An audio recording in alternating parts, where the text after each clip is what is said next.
ಎಲ್ಲರಿಗೂ ನಮಸ್ತೆ. ವಿನು ಕುಟುಂಬದ ನನ್ನ ಎಲ್ಲ ಸದಸ್ಯರಿಗೂ ಸ್ವಾಗತ. ಇದು ಪಿತೃಪಕ್ಷ ದಿನದ ವ್ಲಾಗ್, ಮಹಾಲಯ ಅಮಾವಾಸ್ಯೆ ದಿನದ ವ್ಲಾಗ್, ಅಂದರೆ ಸಂಡೇ ವ್ಲಾಗ್. ನಿನ್ನೆ ವ್ಲಾಗ್ ಏನೇನೆಲ್ಲ ಪ್ರಿಪ್ರೇಷನ್ಸ್ ಮಾಡ್ಕೊಂಡ್ವಿ ಅನ್ನೋದು ಆಲ್ರೆಡಿ ಅಪ್ಲೋಡ್ ಮಾಡಿದ್ದೀನಿ. ಚೆಕ್ ಮಾಡಿಲ್ಲ ಅಂದರೆ ಒಂದು ಸಲ ಚೆಕ್ ಮಾಡಿ. ಬೆಳಗ್ಗೆ 7 6 ಗಂಟೆ ಆಗೋಗಿತ್ತು. ಆಲ್ರೆಡಿ ಅಪ್ಪ ಎದ್ದು ಅಡುಗೆ ಕೆಲಸ ಎಲ್ಲ ಶುರು ಮಾಡ್ಕೊಬಿಟ್ಟಿದ್ರು. ಈ ಕಡೆ ಅತ್ತೆ ಮತ್ತು ಅಜ್ಜಿನೂ ತರಕಾರಿ ಎಲ್ಲ ಕಟ್ ಮಾಡಿಕೊಡ್ತಾಯಿದ್ರು. ಅವ್ರ ಕೆಲಸ ಎಲ್ಲ ಸ್ಟಾರ್ಟ್ ಮಾಡ್ಕೊಂಡಿದ್ರು. ಅಮ್ಮ ಅಂತೂ 4 ಗಂಟೆ ರಾತ್ರಿಗೆ ಎದ್ದು ಮತ್ತೆ ಮನೆಯೆಲ್ಲ ಇನ್ನೊಂದು ಸಲ ಕ್ಲೀನ್ ಮಾಡಿ ಪೂಜೆ ಮಾಡಿ ಎಲ್ಲ ಪೂಜೆ ಪ್ರಿಪ್ರೇಷನ್ಸು ಮಾಡ್ಕೊಂಡಿದ್ರು. ನನಗೆ ನೈಟ್ ಮಲಗಿದ್ದು ನಾವೆಲ್ಲ ಮಲಗುತ್ತಿಗೆ 12 ಆಗಿತ್ತು. ಸೊ ಹೇಳೋದು ಲೇಟ್ ಆಯಿತು, 6 ಗಂಟೆಗೆ ಎದ್ದೆ. ಮತ್ತು ಬಾಗಿಲೆಲ್ಲ ತೊಪ್ಪೆ ಬಗಡ ಎಲ್ಲ ತಾರಿಸಿ, ನಾವು ಈ ಹಬ್ಬದಲ್ಲಿ ರಂಗೋಲೆ ಬಿಡೋ ಹಾಗಿಲ್ಲ, ಹಾಗಾಗಿ ರಂಗೋಲೆ ಬಿಡಲ್ಲ. ಅದಕ್ಕೆ ಈ ರೀತಿ ಅಮ್ಮ ಹೂ ಇಟ್ಟಿದ್ದಾರೆ. ಹೂ ಇಟ್ಟು ಹೂವಲ್ಲಷ್ಟೇ ಪೂಜೆ ಇದು ಮಾಡಿರ್ತಾರೆ, ಅಲಂಕಾರ ಥರ ಮಾಡಿರ್ತಾರೆ. ರಂಗೋಲೆ ಏನು ಬಿಡೋಕ್ಕೆ ಹೋಗಲ್ಲ. ಈ ಹಬ್ಬದಲ್ಲಿ ಮೊದಲಿಂದನೂ ಇದೇ ರೀತಿ ನಡೆಸ್ಕೊಂಡು ಬಂದಿರೋದು. ಆ್ಯಂಡ್ ಬೆಳಗ್ಗೆ ನಾನೆದ್ದ ತಕ್ಷಣ ನನಗೆ ಮಸಾಲೆ ರುಬ್ಬೋ ಕೆಲಸ ಕೊಟ್ಟರು. ಸೊ ಅಪ್ಪ ಎಲ್ಲ ಬೇಗ ಬೇಗ ಅಡುಗೆ ಮಾಡ್ತಾರೆ. ಬಟ್ ಅವರಿಗೆ ಅವರಷ್ಟೇ ಫಾಸ್ಟಾಗಿ ಎಲ್ಲ ಐಟಮ್ಸ್ನ, ತರಕಾರಿಗಳನ್ನ, ಇಂಗ್ರೀಡಿಯೆಂಟ್ಸ್ನ ರೆಡಿ ಮಾಡಿಕೊಡ್ಬೇಕು. ರೆಡಿ ಮಾಡಿಕೊಟ್ರೆ ಅವರು ಬೇಗ ಕೆಲಸ ಮುಗಿಸ್ತಾರೆ. ಇಲ್ಲಾಂದರೆ ಅವರೇ ಮತ್ತೆ ಎಲ್ಲ ತರಕಾರಿ ಕಟ್ ಮಾಡೋದು ಎಲ್ಲ ಮಾಡ್ತಾ ಕೂತ್ರೆ ಲೇಟ್ ಆಗುತ್ತೆ ಅಂತ ಹೇಳಿಬಿಟ್ಟು ಅಜ್ಜಿ ಮತ್ತು ಅತ್ತೆ ತರಕಾರಿ ಕಟ್ ಮಾಡಿಕೊಡ್ತಾಯಿದ್ರು. ನನಗೆ ಮಸಾಲೆ ಎಲ್ಲ ರುಬ್ಕೊಡು ಅಂತ ಹೇಳಿದ್ರು. ಮತ್ತು ಇಲ್ಲಿ 500 ಬರ್ತಾರೆ. 500 ಬರೋಷ್ಟರಲ್ಲಿ ಎಲ್ಲ ರೆಡಿ ಮಾಡಬೇಕು. ಒಂದು ಊರಲ್ಲಿ ಆಲ್ಮೋಸ್ಟ್ 10 ಫ್ಯಾಮಿಲೀಸ್ ಮಾಡೋದ್ರಿಂದ ಎಲ್ಲ ಫ್ಯಾಮಿಲಿಗೂ ಅವರು ಒಬ್ಬರೇ 500 ಬರೋದ್ರಿಂದ ಬೇಗ ಬರ್ತಾರೆ. ಹಾಗಾಗಿ ಬೇಗ ಮಾಡಬೇಕಿತ್ತು. 12 ಗಂಟೆಗೆಲ್ಲ ಬರ್ತಾರೆ ಅಂತ ಹೇಳಿದರು. ಅಷ್ಟರೊಳಗಡೆ ಎಲ್ಲ ರೆಡಿ ಮಾಡಬೇಕು ಅಂತ ಹೇಳಿ ಬೇಗ ಮಾಡಿ ಅಂತ ಹೇಳ್ತಿದ್ರು. ನಾನು ವಿಡಿಯೋ ಮಾಡ್ಕೊಳಕ್ಕೆ ಹೋದರೆ ಅಮ್ಮ ಅಂತೂ ಚೆನ್ನಾಗಿ ಬೈತಿದ್ರು. ಮೊದಲು ಕೆಲಸ ಮಾಡು, ಮುಗಿಸು ಅಂತ. ಸರಿಯಾಗಿ ವಿಡಿಯೋ ಕೂಡ ಮಾಡ್ಕೊಳಕ್ಕಾಗಲಿಲ್ಲ ಪೂರ್ತಿನ. ಆ್ಯಂಡ್ ಇನ್ನೊಂದು ಪ್ರಾಬ್ಲಮ್ ಏನಾಯ್ತಂದರೆ ಮೊಬೈಲಲ್ಲಿ ಸ್ಪೇಸ್ ಇರಲಿಲ್ಲ. ಹಳೆ ವಿಡಿಯೋಸ್ ಎಲ್ಲ ಹಾಗೆ ಇದ್ದಿದ್ದರಿಂದ ಸ್ಪೇಸ್ ಕೂಡ ಇರಲಿಲ್ಲ. ಎಮರ್ಜೆನ್ಸಿಗೆ ನನಗೆ ಅದೆಲ್ಲ ಡಿಲೀಟ್ ಮಾಡೋಷ್ಟು ಟೈಮ್ ಕೂಡ ಇರಲಿಲ್ಲ. ಹಾಗಾಗಿ ಸ್ವಲ್ಪನೇ ವಿಡಿಯೋ ಶೂಟ್ ಮಾಡ್ಕೊಳಕ್ಕಾಯಿತು ಇವತ್ತು ಅಷ್ಟೇ. ಮಸಾಲೆ ರುಬ್ಕೊಳಕ್ಕೆ ಹೇಳಿದ್ರು ಅಪ್ಪ. ಹಾಗೆಯೇ ಹಾಲು ಮತ್ತು ಬಿಸಿನೀರು ಕಾಯಿಸ್ತಾ ಮಸಾಲೆ ರುಬ್ಕೊಳ್ತಾ ಇದ್ದೆ.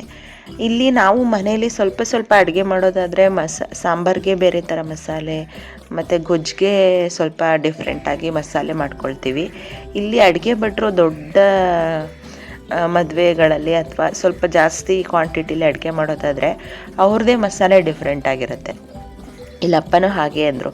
ಸಾಂಬಾರು ಮತ್ತು ಇದಕ್ಕೆ ಹುಳಿಗೆ ಒಂದೇ ಮಸಾಲೆ, ಬರೀ ಕಾಯಿ ತುರಿ, ಕಡಲೆ, ಬೆಳ್ಳುಳ್ಳಿ 3 ಐಟಮ್ಸ್ ಹಾಕಿ ಮಸಾಲೆ ರುಬ್ಬು ಅಂತ ಹೇಳಿದ್ರು.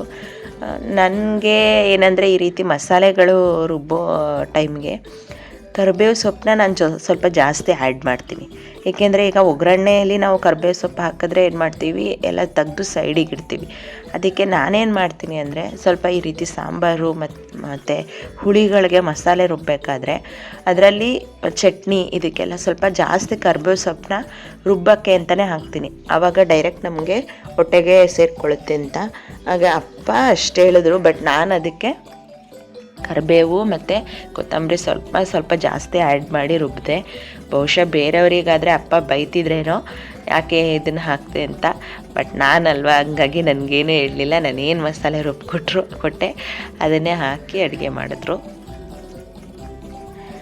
ಇಲ್ಲಿ ಎಷ್ಟು ಇವತ್ತು ಬ್ಯುಸಿ ಆದ್ವಿ ಅಂದರೆ ಹೇಳಿದ್ನಲ್ಲ, ಕರೆಕ್ಟಾಗೆಲ್ಲ ಕಂಪ್ಲೀಟಾಗಿ ವಿಡಿಯೋ ಕೂಡ ಮಾಡ್ಕೊಳಕ್ಕಾಗಲಿಲ್ಲ. ಸೊ ಏನೇನು ಐಟಮ್ಸ್ ಮಾಡಿದ್ವಿ ಅಂತ ನಿಮಗೆ ತೋರಿಸ್ಬೇಕು ಅಂತ ಅಂದ್ಕೊಂಡಿದ್ದೆ, ಬಟ್ ತೋರ್ಸೋಕ್ಕಾಗಲಿಲ್ಲ. ಇಲ್ಲಿ ಏನು ಐಟಮ್ಸ್ ಮಾಡಿದ್ವಿ ಅಂದರೆ ನಿನ್ನೆ ವ್ಲಾಗಲ್ಲಿ ನೀವು ನೋಡಿದ್ದೀರಾ, ಆಲ್ರೆಡಿ ಸಿಕ್ಕಿನುಂಡೆ ಬೇಯಿಸಿ ಇಟ್ಟಿದ್ವಿ. ಅದಕ್ಕೆ ಮೇಯ್ನಾಗಿ ಇಲ್ಲಿ ಎಡೆಗೆ ಸಿಕ್ಕಿನುಂಡೆ ಮತ್ತು ವಡೆ ಎರಡನ್ನು ನಾವು ಮಾಡ್ತೀವಿ. ಇನ್ನು ನಮ್ಮ ಕಂಪ್ಲೀಟ್ ವೆಜ್ ಊಟ ಎರಡನ್ನು ಮಾಡ್ತೀವಿ. ಇದರ ಜೊತೆಗೆ ಪಾಯಸ ಮತ್ತು ಸೈಡ್ ಡಿಶಸ್ ಆಗಿ ಆಬ್ವಿಯಸ್ಲಿ ಉಪ್ಪಿನಕಾಯಿ, ಹಪ್ಪಳ, ಕೋಸಂಬರಿ, ಬೀನ್ಸ್ ಪಲ್ಯ ಮಾಡಿದ್ವಿ. ಮತ್ತು ಕುಂಬಳಕಾಯಿ, ಅಲಸಂದೆ ಕಾಳು ಹಾಕಿ ಪಲ್ಯ ಮಾಡಿದರು. ಹೀರೆಕಾಯಿ ಹುಳಿ ಮಾಡಿದ್ವಿ, ಜೊತೆಗೆ ಬಾಳೆಕಾಯಿ ಹುಳಿ ಒಂದು ಸಪ್ರೇಟಾಗಿ ಮಾಡಿದ್ವಿ. ಆ್ಯಂಡ್ ಇನ್ನೊಂದು ಮೇಯ್ನ್ ಅಂದರೆ ನಮ್ಮ ತಾತಂಗೆ ಇಷ್ಟ ಅಂತ ಹೇಳಿಬಿಟ್ಟು ಬದನೆಕಾಯಿನ ಸುಟ್ಟುಬಿಟ್ಟು, ಗುಂಡು ಬದನೆಕಾಯಿನ ಒಲೆಯಲ್ಲಿ ಸುಟ್ಬಿಟ್ಟು ಅದನ್ನು ಮೊಸರು ಹಾಕಿ, ಹಸಿ ಈರುಳ್ಳಿ ಹಾಕಿ ಅದೊಂದು ಮೊಸರು ಬಜ್ಜಿ ಅಂತ ಹೇಳ್ಬಿಟ್ಟು ಮಾಡ್ತೀವಿ, ಅದು ಒಂದು ಮಾಡಿದ್ವಿ. ಆ್ಯಂಡ್ ಅನ್ನ, ಸಾಂಬಾರು, ಪುಳಿಯೋಗರೆ, ಮಜ್ಜಿಗೆ ಅನ್ನ, ಇದಿಷ್ಟು ಐಟಮ್ಸ್ ಮಾಡಿದ್ವಿ. ಆ್ಯಂಡ್ ನಾನು ಎಲ್ಲ ಮಸಾಲೆನೂ ರುಬ್ಬಿಕೊಟ್ಟು ಪಾಯಸಕ್ಕೂ ಸಪ್ರೇಟಾಗಿ ಮಸಾಲೆ ರುಬ್ಬಿಕೊಟ್ಟೆ. ಆಗ್ತಿದ್ದಾಗೆ ಅಮ್ಮ ಸ್ನಾನ ಮಾಡ್ಕೊಳ್ಳಿ ಅಂತ ಹೇಳಿದ್ರು. ಫಸ್ಟು ಹುಡುಗಿರಿಗೆ, ನನ್ನ ಮಕ್ಳಿಗೆ ಸ್ನಾನ ಮಾಡಿಸಿ ರೆಡಿ ಮಾಡಿಬಿಡೋಣ ಅಂತ ರೆಡಿ ಮಾಡ್ತಾಯಿದ್ದೆ. ನನ್ನ ಮಗಳು ನೆನ್ನೆಯಿಂದ ನೀನು ಮಾತ್ರ ಎಲ್ಲ ಕಡೆ ನಿಂದನ್ನು ವೀಡಿಯೋ ಮಾಡ್ಕೋತಾ ಇದೆಯಾ, ನಮ್ಮನ್ನೆಲ್ಲ ವೀಡಿಯೋ ಮಾಡ್ತಿಲ್ಲ ಅಂತ ಕಂಪ್ಲೇಂಟು. ಅದಕ್ಕೆ ನಾನು ಎಲ್ಲೇ ಕ್ಯಾಮ್ರಾ ಇಟ್ಟರು ಅದ್ರ ಮುಂದೆ ಬಂದು ಡ್ಯಾನ್ಸ್ ಮಾಡ್ತಿದ್ಲು. ಇಲ್ಲೂ ಕೂಡ ಅವ್ರ ಅಪ್ಪನೂ ಅವರು ಮಾಡೋ ವೀಡಿಯೋನ ಅಂತ ಹೇಳ್ತಿದ್ರು. ಅದಕ್ಕೆ ಅವ್ರನ್ನ ರೆಡಿ ಮಾಡೋದನ್ನು ವೀಡಿಯೋ ಮಾಡ್ತಾಯಿದ್ದೀನಿ. ಅವರು ಮೊಬೈಲ್ ಇಟ್ಟಿದ್ದೇ ತಡ ನನ್ನ ದೊಡ್ಡ ಮಗಳು ಅವಳ ಡ್ಯಾನ್ಸಿಂಗ್ ಸ್ಕಿಲ್ಸ್ನೆಲ್ಲ ಇಲ್ಲೇ ತೋರಿಸ್ಬಿಟ್ಟಿದ್ದಾಳೆ. ಆ್ಯಂಡ್ ಅವಳನ್ನ ರೆಡಿ ಮಾಡ್ತಾಯಿದ್ದೆ. ಈ ಅಪ್ಪಂದ್ರೆ ಹೆಂಗೆ ಅಂದರೆ, ನಾವೆಲ್ಲರೂ ಹೋಗ್ಬೇಕಾದ್ರೆ ನಾವು ರೆಡಿ ಆಗಕ್ಕೆ ನಿಂತ್ಕೊಂಡ್ರೆ ಎಷ್ಟೊತ್ತು ಮಾಡ್ತೀಯಾ, ಎಷ್ಟು ರೆಡಿ ಆಗ್ತೀಯಾ ಅಂತ ನಮಗೆ ಬೈತಾರೆ. ಇಲ್ಲಿ ಮಕ್ಕಳನ್ನ ರೆಡಿ ಮಾಡ್ತಿದ್ದೀನಿ ಅಂತ ಅವರಿಗೇನೋ ಖುಷಿ, ನನ್ನ ಮಕ್ಕಳನ್ನ ರೆಡಿ ಮಾಡ್ತಿದ್ದೀವಿ ಅಂತ. ಅದಕ್ಕೆ ಬಂದು ನಿಂತ್ಕೊಂಡು ಅದಾಕು ಇದಾಕು ಓಲೆ ಹಾಕು ಅಂತೆಲ್ಲ ಹೇಳ್ತಾಯಿದ್ರು. ಆ್ಯಂಡ್ ಇವು ನನ್ನ ಮಕ್ಳು ಹೆಂಗೆ ಅಂದರೆ, ಎಲ್ಲಾದರೂ ಏನಾದರೂ ಫಂಕ್ಷನಿಗೆ ರೆಡಿ ಆಗೋದು ಅಂದರೆ ಇಬ್ರಿಗೂ ಒಂದೇ ಥರ ಡ್ರೆಸ್ ಹಾಕಿದ್ರೆ ಇನ್ನೂ ಖುಷಿ. ಅದರಲ್ಲೂ ಈ ಥರ ಲಾಂಗ್ ವೇರ್ಸ್ ಹಾಕಿದ್ರೆ ಇನ್ನೂ ಖುಷಿ. ಅದನ್ನು ಫ್ರಾಕ್ನ ಸುತ್ತಿ ಎಲ್ಲ ನೋಡಿಕೊಂಡು ಆಟ ಆಡ್ಕೊಂಡು, ಚಿಕ್ಕ ಮಕ್ಳಿಗಂತೂ ಫುಲ್ ಕಂಪ್ಲೀಟ್ ಕಾಲ್ವರೆಗೂ ಏನಾದರೂ ಫ್ರಾಕ್ ಇರುತ್ತೆ ಅಂದಂತೂ ಅವ್ರ ಖುಷಿನೂ ಕೇಳೋಂಗೆ ಇಲ್ಲ. ಇದೇ ಥರ ಬೇಕು ನನಗೆ ಅಂತ ಒಂದೊಂದ್ಸಲ ಅವ್ರು ಹಾಕ್ಕೊಂಡು ಡ್ರೆಸ್ನೇ ಹಾಕ್ಬಿಡು, ಕಂಪ್ಲೀಟ್ ಕಾಲ್ವರೆಗೂ ಬರೋ ಥರ ಅಂತ ಹೇಳ್ತಿರ್ತಾಳೆ. ಹಾಗಾಗಿ ಅವ್ರಿಗೆ ಈ ಡ್ರೆಸ್ನ ತಂದಿದ್ದೆ, ಆ ಡ್ರೆಸ್ನೇ ಹಾಕ್ತೆ ಖುಷಿಯಿಂದ ಓಡಾಡ್ತಾಯಿದ್ರು.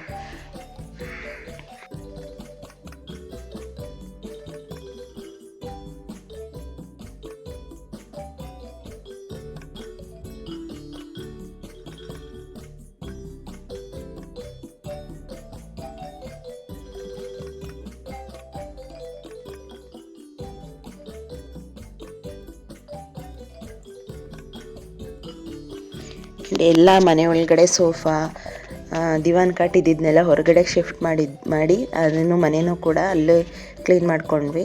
ಏಕೆಂದರೆ ಊಟಕ್ಕೆ ಇಲ್ಲೇ ಹಾಲಲ್ಲೇ ಕೂರಿಸೋದು. ಫಸ್ಟು ಪೂಜೆಗೆ ರೆಡಿ ಮಾಡಬೇಕು, ಪೂಜೆ ಆದಮೇಲೆ ಹಾಲ್ನಲ್ಲಿ ಊಟಕ್ಕೆ ಕೂರಿಸೋದು. ಈ ಹಬ್ಬದಲ್ಲಿ ನಾವು ನವಧಾನ್ಯಗಳನ್ನ ಪೂಜೆ ಮಾಡಿ ಎಳ್ಳು ಜೀರಿಗೆ ಬಿಟ್ಟು ಧಾನ್ಯಗಳನ್ನ ದಾನ ಮಾಡ್ತೀವಿ. ಸೊ ಅದೊಂದು ಪೂಜೆ ಈ ಹಬ್ಬದಲ್ಲಿ ಮಾಡಬೇಕು. ಅದಕ್ಕೆಲ್ಲ ರೆಡಿ ಮಾಡ್ಕೋಬೇಕಾಗಿತ್ತು, ಟೈಮ್ ಆಗ್ತಾಯಿತ್ತು, ಬೇಗ ಮಾಡಬೇಕು ಅಂತ ಹೇಳಿ ಅಮ್ಮ ಬ್ಯಾಕ್ಗ್ರೌಂಡಲ್ಲಿ ಬೈತಾಯಿದ್ರು. ಇವರಿಬ್ಬರನ್ನ ರೆಡಿ ಮಾಡಿ ನೆಕ್ಸ್ಟು ನನಗೆ ವಡೆ ಇಟ್ಟು ರುಬ್ಬೋ ಕೆಲಸ ಇತ್ತು, ರೆಡಿ ಇತ್ತು ಆಲ್ರೆಡಿ. ಇಬ್ಬರನ್ನ ರೆಡಿ ಮಾಡಿ ಕಳಿಸಿ ಆ ಕೆಲಸಕ್ಕೆ ಹೋದೆ.